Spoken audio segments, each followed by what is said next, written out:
Se botar de uma relação, vai ter uma relação com gente, entre pessoa que a cheat, ante la por trás, ante la manipulate, por gaslight, por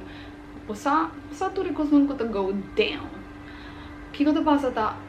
basado em experiência é que botar tem a pessoa é botar vai criar belief que não vai trust um gente, ou que botar vai criar trust issues de momentos.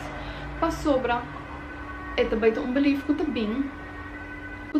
basado em experiência é que botar tem que pessoa é não. Então que passa vorrebbe bakibra che persona antera tempo passa antera but best conosce outra gente novo na dating a persona of getting to know them passou para bomesting e pensamento é de trust issues but também que da busca de uma persona é na que ora é também proof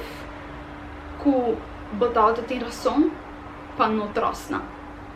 sorry já acaba